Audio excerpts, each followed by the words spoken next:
Hello guys, അപ്പോൾ നമ്മൾ കുറച്ച് ഉഴുന്നുവട ഉണ്ടാക്കുകയാണ് കേട്ടോ. ഉഴുന്നുവട കഴിക്കാനായിട്ട് ഭയങ്കര ആഗ്രഹം തോന്നിയിട്ട് കുറച്ച് ഉഴുന്നെടുത്ത് അങ്ങോട്ട് വെള്ളത്തിലോട്ട് ഇട്ടു കേട്ടോ. 1 മണിക്കൂറിന് ശേഷം നമ്മളതൊന്ന് നന്നായിട്ട് അരച്ചെടുത്തു.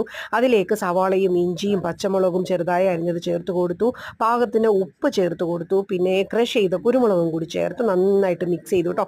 എന്നിട്ട് നമ്മൾ വട ഉണ്ടാക്കി. പിന്നെ കൂടെ തന്നെ നമ്മൾ നല്ലൊരു ചട്നിയും കൂടി ഉണ്ടാക്കി കേട്ടോ. അങ്ങനെ ചൂടോട് കൂടിയിട്ട് നല്ല ഉഴുന്നുവടയും ചട്നിയും കഴിക്കുവാണേ. ആഗ്രഹം എന്തെങ്കിലും തോന്നിക്കഴിഞ്ഞിട്ട് പെട്ടെന്ന് ഉണ്ടാക്കാൻ പറ്റുന്നതാണെങ്കിൽ ഞാൻ അപ്പം തന്നെ ഉണ്ടാക്കും കേട്ടോ. ഉഴുന്നുകൊണ്ട് ഉണ്ടാക്കാനായിട്ട് വലിയ താമസമൊന്നും വേണ്ട. 1 മണിക്കൂർ മതി ഉഴുന്ന് കുതിർന്ന് കിട്ടാനായിട്ട്.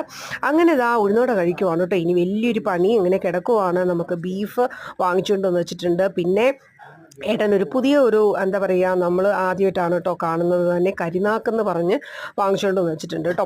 അങ്ങനെ അപ്പോൾ ഞാൻ അതൊന്ന് നന്നായിട്ട് വാഷ് ചെയ്ത് കുക്കറിലിട്ടിട്ട് 2 വിസിൽ മതി എന്ന് പറഞ്ഞു കേട്ടോ. അപ്പോൾ അതുപോലെ തന്നെ ഞാൻ 2 വിസിൽ വെച്ചു. പിന്നെ ആ വെള്ളം ഒന്ന് തുറന്ന് വെച്ച് വറ്റിച്ചൊക്കെ എടുത്തു കേട്ടോ.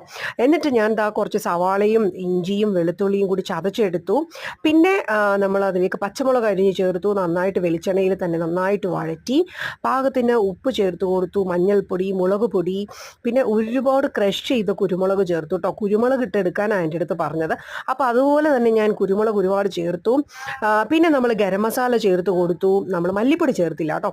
അങ്ങനെ നന്നായിട്ട് വഴറ്റിയതിന് ശേഷം നമ്മൾ ആ വേവിച്ച് വെച്ച ആ കരിനാക്കുണ്ടല്ലോ, അത് അതിലേക്ക് ചേർത്ത് കൊടുത്ത് നന്നായിട്ട് എന്താ പറയുക ഒലർത്തിയെടുത്തു. കുരുമുളകിട്ട് ഒലർത്തിയെടുത്ത കരിനാക്കെന്ന് പറയാം. അപ്പോൾ ഇത് ഫസ്റ്റ് ടൈമാണ് കേട്ടോ ഞാനിത് കാണുന്നത് തന്നെ. ഉണ്ടാക്കുന്നതും ഫസ്റ്റ് ടൈമാണ്. പക്ഷേ സംഭവം നല്ല രസമുണ്ടായിരുന്നു കേട്ടോ. ഞാൻ അങ്ങനെ ഒരുപാട് കഴിച്ചില്ല, 1-2 പീസേ കഴിച്ചുള്ളൂ. ഏട്ടന് ഭയങ്കര ഇഷ്ടമായി കേട്ടോ. അപ്പോൾ എല്ലാവരും ഒന്ന് ട്രൈ ചെയ്യണേ.